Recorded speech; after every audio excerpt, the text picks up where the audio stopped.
Tyler Perry Studios is under fire again. A new source of allegations, not court allegations as yet, has risen about at least his studio.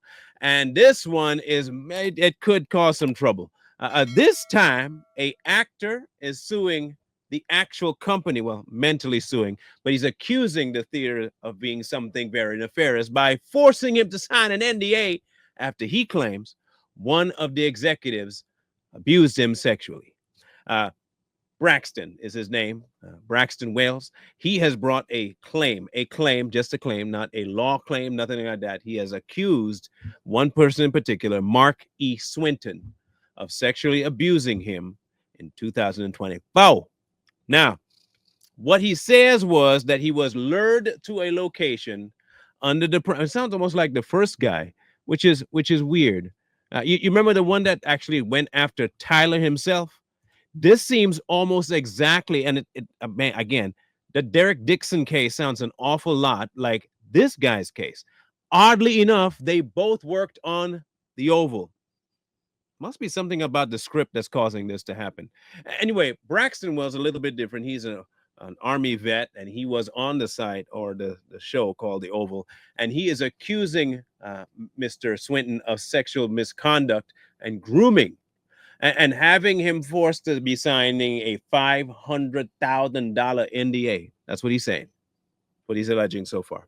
What he's saying is that the studio is responsible because the studio knew about the assault and backed him into a corner. The studio made him sign this 500,000 NDA, which would include and mean that Tyler, more than likely, was also in on it. Now, if this ever goes forward to a court kind of situation where he signs up paperwork, do not be the least bit surprised if he names both Mark Swinton, Tyler Perry, and Tyler Perry Studios in on this lawsuit, if it becomes that. Now, he said he broke his silence in 2024 on Instagram. He had come forward stating this stuff. And about that time is when the situation popped off that he needed to sign this NDA. Don't talk about it. Shut up. You shouldn't be saying nothing. Shut up. Be quiet. So he said he did. The question here remains whether it was coerced and whether he thought it was coerced after or during, and what exactly he's hoping to gain by coming forward with this particular thing. Now, what it really shows is a sincere pattern of behavior on the side of the studios, minimally, and at least on Tyler Perry's side, to either ignore allegations or to encourage certain behaviors.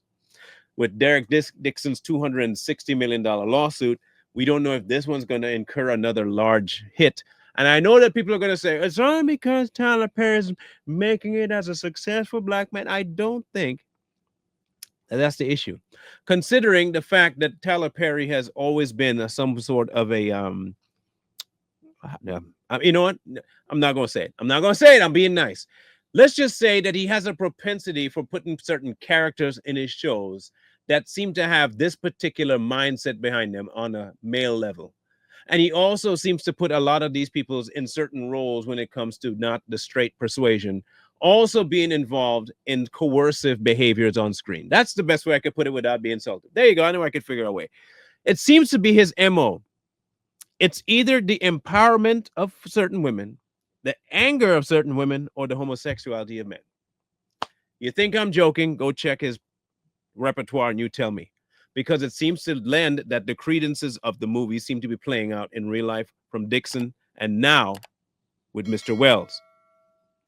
So far, the studio has not issued any response about his claims. There have been no lawsuits, no criminal investigations, none of that. None of that has been brought forward. There's no criminal, no lawsuit, nothing, at least right now on paper, that would suggest that what he's saying is anything more than feelings coming out of somebody who may have been scorned about something.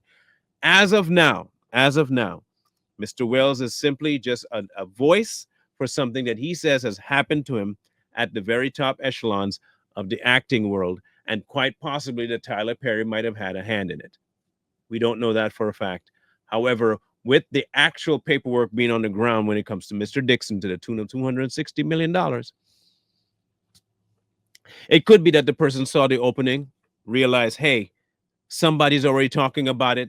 I'm going to put my 2 cents in, tell people what happened to me too. And hopefully What happens with this case will set a precedent for mine. So if it does go through, that Dixon does get some payment out of this, don't be surprised if you see Mr. Well pops forward and say, look, I waited. I wanted to make sure that this was a response I could actually get something out of. I didn't want to be spinning my wheels in the mud. Here's my situation. I'm dropping a lawsuit too. It may not be for $260 million. It might be for more, considering that he's suing the studio.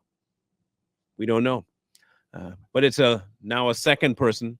Don't be surprised if a third, fourth, maybe fifth was to pop out of the wheelhouse and decide they're going to do it too. Normally they go in threes.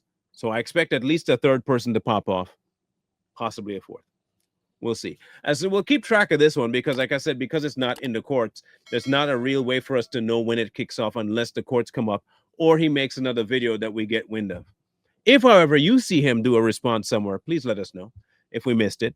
And secondarily, as soon as we know that there is a court case kicking off and what amounts is being asked, or at least what is being demanded of either the studio or Tyler Perry, we'll let you know and we'll update you as soon as we get some information.